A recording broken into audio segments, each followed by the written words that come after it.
Quality public television is made possible through the financial contributions of viewers like you, who invite you to join them in supporting UNC-TV.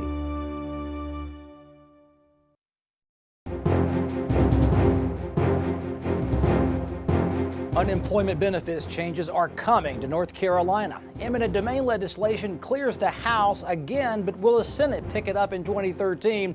And the Republicans tell the feds no new health care expansions. Hello, I'm Kelly McCullen. Thanks for watching Legislative Week in Review. Lots of big stories this week, but we begin with the unemployment insurance debate. House and Senate Republicans both agree that state unemployment benefits should be lowered and the benefits window shortened. The GOP says this will spur in-state job creation. The Democrats are countering that the long-term unemployed have bills to pay now. Senate Republicans match their House counterparts in easily approving structural changes to North Carolina's unemployment benefits system. The $535 weekly maximum check will be dropping to $350 per week. The time a person can collect unemployment will drop from 26 weeks to a maximum of 20 weeks. Unchanged from the House proposal. The Democrats don't have the votes, but they spoke up. That is money that goes to pay landlords. That is money that goes to drugstores, to supermarkets. That's money that goes in people's gas tanks, get car repaired. This is economic development for 170,000 people in 2013, today, when we have 9.2% unemployment and we need this economic activity desperately. The state's unemployment benefits trust fund is broke. It's being kept solvent by federal loans that currently top $2.5 billion. These loans require higher unemployment taxes on state businesses until it's repaid. So Republicans will change the unemployment system to quickly retire that debt in a few years and lower cash outflows. The GOP says the system has gone bust. What other reason is needed to take a fresh look at unemployment benefits and business taxes? The best way to predict future behavior is to look at past behavior. So with that in mind, if we sit here and say, okay, what we've done is correct, and moving forward, it's going to be different, I think that's another definition of something that's not right. The Democrats have not argued that state unemployment funds are depleted. They are arguing that the situation is temporary and does not require an unemployment system overhaul. It is using the crisis of the Great Recession and unprecedented unemployment to drastically alter our state's unemployment insurance program, not just to get us through this federal debt crisis, but to alter the system permanently. Governor Pat McCrory says he supports unemployment system changes. The House passed the Senate's bill opting North Carolina out of two key programs contained in the federal health care law. One program would expand Medicaid. The other is a state-managed health insurance exchange. House floor debate this week clearly revealed partisan opinion on government health care. House Republicans powered through legislation telling the federal government the state will not expand its Medicaid program and it will not be operating a health insurance exchange. Republicans say it's better not to cooperate than trust Congress on its word to fund any health care insurance expansions. When the federal government promises to pay for this, only in the early years, by the way, there are those that will be swept up with this recurring dream that is often purported that federal money is like manna from heaven. House Democrats, many who support the Affordable Care Act, claim hypocrisy on GOP opposition to state-managed health insurance exchanges contained in the bill. Why, as a body, would we abdicate our authority to govern our own state health exchange to the federal government if they're so bad, if they can't do anything right? That's what this bill does. Democrats tried tapping emotional chords to slow the bill's progress. They are the people who have multiple sclerosis and the victims of Alzheimer's, and in my district, traumatic brain injured vets who are now disabled, and those who have Down syndrome difficulties, and those who are cerebral palsy victims. Those are the faces of the people we are denying coverage today. Other Democrats say rural hospitals will fail because federal funding for indigent care was cut in anticipation the states would cover the uninsured poor through the state Medicaid program. Republicans say many hospitals signed on to Obamacare, and this is the deal they get. Some of our hospitals, especially our rural ones that operate on a very razor-thin budget, are going to have a problem to continue over these next few years. Representative Tyne mentioned the box that we've been put in. Well, with all due respect, the Hospital Association helped build that box. You know, they agreed to a lot of these things that have taken place through the Affordable Care Act. They signed off on them and endorsed them. And now because they're getting the bad end of a deal, they want the state to come in and save them. While the effort to fight federal health care reform wasn't successful 2 years ago, 2013 is proving to be the time Republicans can back their opposition with supermajorities that can't be vetoed. Governor Pat McCrory supports the legislative decision on Medicaid and health insurance exchanges. The governor says Medicaid can't be expanded because a recent state audit revealed the program should not be trusted with any more state taxpayer money. He says the feds are not clear on the long-term costs of increasing subsidized health care, and North Carolina does not feature the infrastructure to manage its own health insurance exchange. House Democrats seized on that rationale. These are working families. These are working poor in many instances. 500,000 North Carolinians. I don't know how you just turn your back on them and say, because other people who we campaigned to replace were not perfect, we are going to punish you. We're not going to punish them. We're going to punish you. Some House Republicans are pushing for a new infant screening test. House Bill 105 would require the newborn screening program to test for congenital heart disease using pulse oximetry. The newborn screening program requires hearing tests, counseling, and offers information to new parents. House Republicans and Democrats easily passed eminent domain legislation this week that could limit how local governments seize private property. This bill actually doesn't pass a new state law. It would give voters the final say. The action House Republicans and Democrats agree must be prevented is the seizing of private property by a local government, with that property then being sold by the government to a private property developer. House legislation restricting this form of eminent domain has passed before, but bill sponsors admit the legal language then was vague, which would be open to interpretation in court, letting lawyers have a field day. They believe they've solved that legal vagary. We're going only with condemnations that are to be used by the public, not ones that just might be good for us, or that we might like, or that we might prefer, or that we might think would be we'd be happier about. The Senate has never passed a recent House eminent domain bill, but House supporters hope they've clarified the language enough to clear that hurdle, especially offering an exemption to public utilities from the eminent domain ban. The one primary thing that we do cut out here is the fact that you cannot, no government cannot, condemn private property and then sell it to a private developer for private use, which has been how this whole eminent domain situation has come about. The 2013 eminent domain push would let voters decide a new state constitutional amendment in November 2014. But the amendment does more than restrict eminent domain. It would also give private property owners the right to a jury trial to determine how much they'd be paid should their land be subject to a legal eminent domain procedure. We are the only state that does not require in its constitution that the issue of damages in condemnation cases be decided by a jury. The sponsors of this legislation believe that a jury trial in eminent domain cases is so fundamental that it should be spelled out in the Constitution. At this point, eminent domain restrictions have followed the familiar course of past legislative sessions. Easy House passage, uncertain future in the state Senate. The North Carolina high school diploma will be featuring new endorsements or certifications in a few school years. High school students could receive these seals, which suggests they have been focused on vocational studies or university studies. Juniors and seniors would determine their academic paths by using elective courses to earn their seals. Students could earn both diploma certifications. As the State Board of Education determines how to best implement the new diploma program, it could be guiding a public education switch toward digital learning. That could mean an end to paper textbooks in favor of computers and software-based ebooks. The House passed multiple bills this week that could change how our kids learn.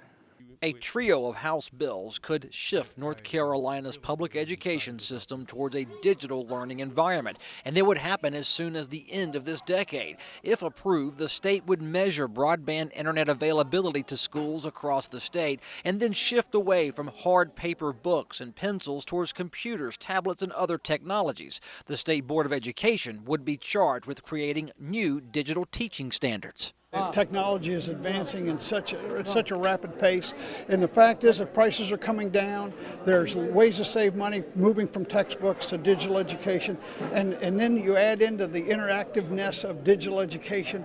What an exciting time in North Carolina and for North Carolina students. The legislation would establish a broad goal in digital learning philosophy. Finer details would come from the State Education Board policies, more legislation possibly, and ideas from local school systems. There is a question out there currently about getting students the appropriate electronic devices, as well as paying for the equipment. We have two things that are currently lacking in our schools. First, not every child has access to even a laptop, let alone a tablet or more sophisticated device. And so we need to figure out how to get those resources to all of our children. And then the second thing is that we do not have access to broadband and digital communications throughout the state of North Carolina. Deciding which computers might be used, well, that's a detail that will come later and could involve local school officials if digital learning legislation becomes law. I think that the decision should be made at the local level, at the LEAs and in the home, not the state dictating that this is the right device. The question of paying for new computer equipment should schools go digital might be found in House Bill 97. It was filed this week. Representative Craig Horn proposes using lottery revenue under this bipartisan legislation. It would establish a time frame that ends in 2016. Schools could use lottery money to improve internet connectivity and buy the hardware and software their needs. Teachers would be guaranteed professional development training. After 2016, the State Board of Education could use lottery revenue to study the most effective school systems in our state using digital teaching. Drivers who pass stopped school buses could face tougher penalties. Senate Bill 16 would require a 6-month license revocation for a misdemeanor conviction. Felony convictions could lead to 3-year license suspensions. Judges would have some flexibility to grant limited driving privileges while violators serve their sentence. Some Senate Republicans want energy exploration permits issued less than 6 months after an upcoming state energy study is released. A new energy bill sets tax rates on raw petroleum, limits local government action on drilling, and sets guidelines for cleanup trust funds. The Senate's making preparations some 2 years early to get oil and gas exploration going throughout North Carolina. Our state is still officially studying the feasibility of exploration throughout the state, but these plans in this bill sets tax rates and a date for issuing exploration permits. The purpose of this bill is to make very certain for industry what they can face when they come here to invest and explore our resources, because we want to develop these resources because we want the jobs. Senate Bill 76 would set a 1% initial state tax on raw pump petroleum. Local governments could not tax petroleum or assess impact fees, only levy property taxes. Environmentalists say with state regulations still being developed and not released, there's an unknown factor for what revenue the state might need to protect the environment. Really, without the Mining and Energy Commission's work being complete yet, and without rules having been produced for this legislature to review, it's really difficult for this body to have any basis for knowing whether that severance tax is sufficient. The bill would establish 2 trust funds for environmental disaster cleanup. Offshore drilling revenue would fund a $50 million fund. Onshore fracking revenues would support a $10 million fund for onshore cleanup. Senate Bill 76 establishes the broad framework to get the new energy industry going beginning March 1st, 2015. It's a great opportunity for this state to explore the natural gas that is available. As the understanding that I have, it's in abundance, and I think it really could be a game changer for our state. The Department of Environment and Natural Resources faces an October 2014 deadline to craft drilling and fracking regulations, with those state permits coming in March 2015. This issue of whether or not to explore for oil and gas in North Carolina seems settled with Republicans in charge. We appear to have abundant natural gas resources offshore, about 35 miles off the Outer Banks in about a 9 square nautical mile area. We believe there's about 5 trillion cubic feet of clean burning natural gas. We would love to be able to harvest that, bring it onshore with a pipeline, and pump it out to folks all over North Carolina and anybody else who wants to buy it. Senator Andrew Brock of Davie County is the point person, or one of them, on this bill, funding fracking, setting up the framework. Thanks for being on the show. Thank you for having me. I remember a 2-year study was passed, and you're in the middle of it right now to find out what's happening with the possibilities of fracking and oil drilling. Do you know what's going to be in that report, and this is why you're moving forward? Are we going to drill and we're going to frack regardless of what that report says? Oh no, we're still waiting for that report to come out, and actually what we moved to the date in the bill was actually to put 5 months after that report is due. So we're not changing the time of the report or any of the information. It's to go ahead and so we can start and put some definite timelines into the state law to where companies can look and go ahead and start. If it's good, they can go. If not, then the moratorium will stay in place. Looking at some of the details, you set a 1% severance tax on the raw petroleum that's pumped out of the ground out in the ocean or fracked. How did you come up with 1%? Well, we're looking at something that will incentivize companies to come here because of, we're looking for a clean natural gas, which is good for the environment. But we also want to incentivize those companies to come here. Now, over time, that rate will increase. And that's something we look at, and also it fluctuates with the price, which is really good. And the companies that are going to explore for this energy source, it's good for them because then they won't be penalized in tough times. Who do you see out there around us in terms of the southeastern region as being our main competitors for business from oil and gas exploration companies? Well, you're looking at large deposits in Arkansas, Texas, and other areas, and as we find this abundant, natural, clean resource in the United States, we'll find more and more exploration, and that's why North Carolina is going to be on the forefront of energy exploration and also on the safety measures as well. We're taking that 1%, it's coming out of the ground, the state's collecting that tax the whole time. The money will fund these two trust funds, $10 and $50 million. How'd you reach that amount of money? Is that a just right amount, or is that a beginning amount that may go up or may go down? Well, we're looking at a starting point of putting money into the trust funds to see if there are any problems that will be out there, but this is, it was a starting point of trying to find out where do we need to go. We're looking at how technology has evolved, how the process has become better and safer, that we think that's the right amount to start out. And, we still have another 2 years before we start. So we'll have a chance to change it if needed. I was struck by the provisions in there that keeps the local governments from taxing petroleum that will be coming out of their towns and counties. They can't tax it, they can levy property taxes. Right. How do you see that playing out? Will property values go up because it's known that there's gas and oil underneath the people's feet, the property owners, or is it meant to keep local governments from shutting down exploration in a county? Well, I think you want to make sure that the companies that are coming here to explore, to find out we have it, will have an opportunity to explore.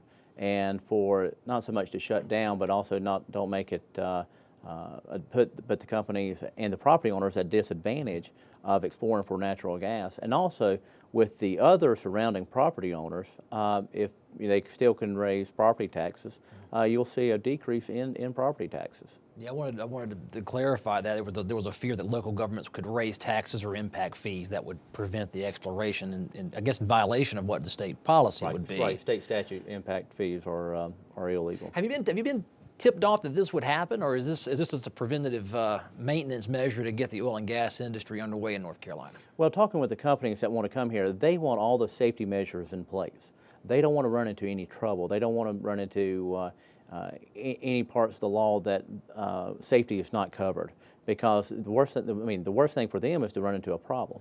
They want to come in to have good regulations in place, good safe regulations, so they can do this safely and efficiently, and to make sure that they do a good job and North Carolina benefits. As this money comes in, as wells start supplying a product, where does that money go? Well, part of it will go to the general fund, but also we're looking at hiring thousands of jobs which are needed and looking at how much money that will bring into the economy.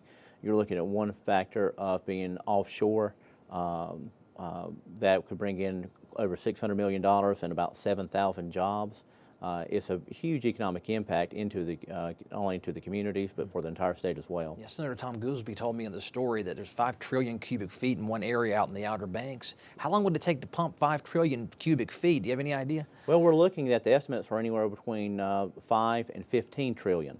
So it could be more than that. So it may take some time, and then again, without exploring and to seeing how much we do have. Who's to know to how much we actually do have in the ground. What's happened to the debate about energy exploration? In that committee, there were Democrats in there. Not a whole lot of people were fighting the battle of whether or not we should drill or we should frack. It seems the discussion has moved on to other matters. Is that? Am I reading that right?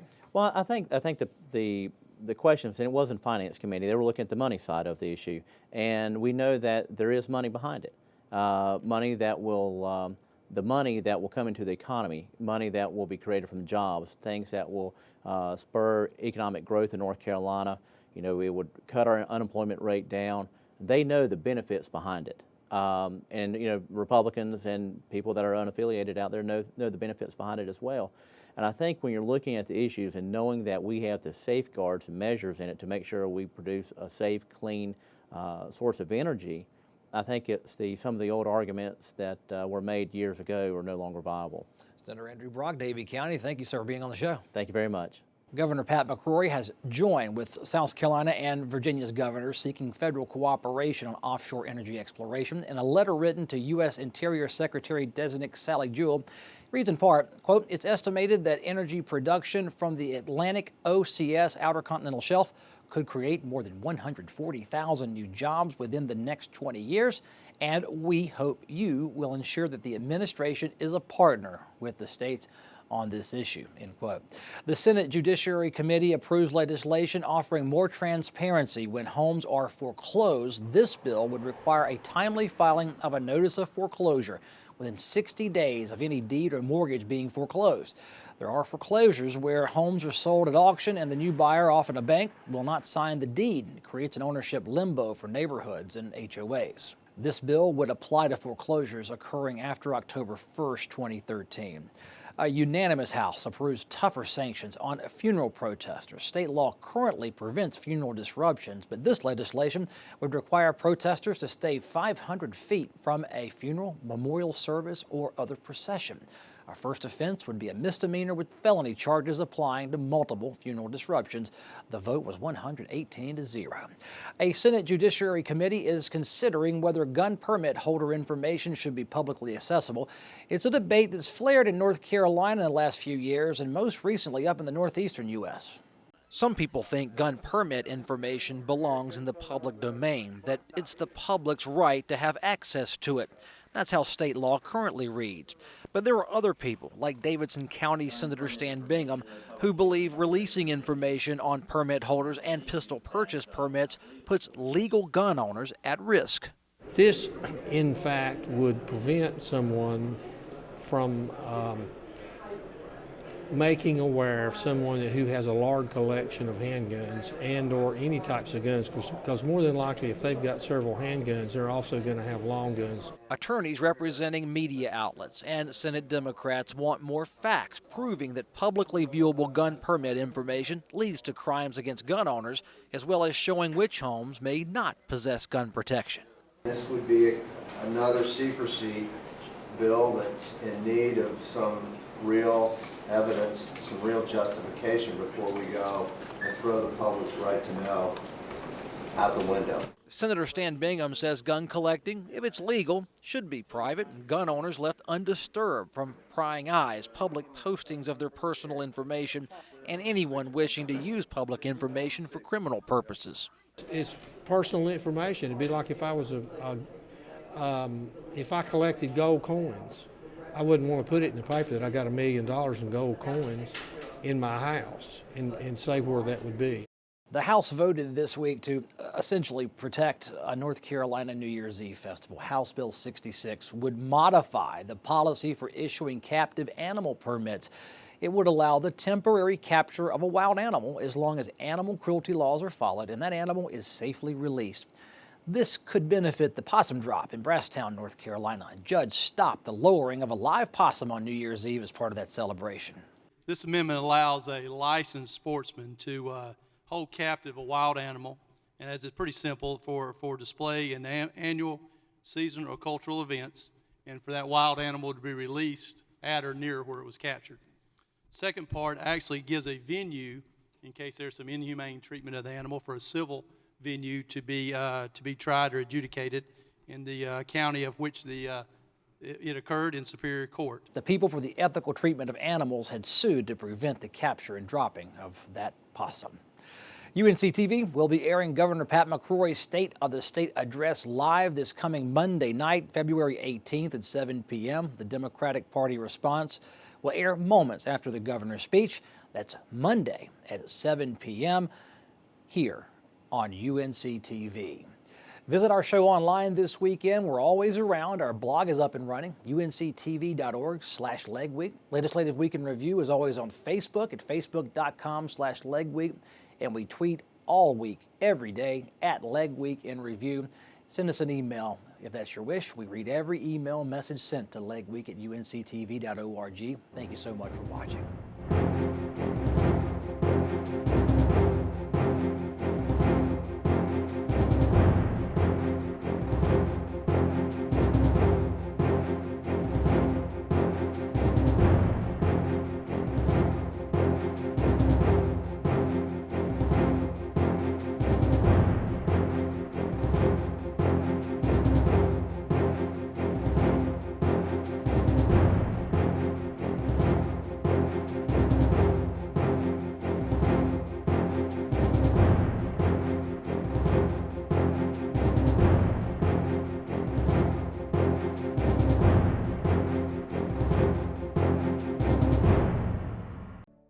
Quality public television is made possible through the financial contributions of viewers like you, who invite you to join them in supporting UNC-TV.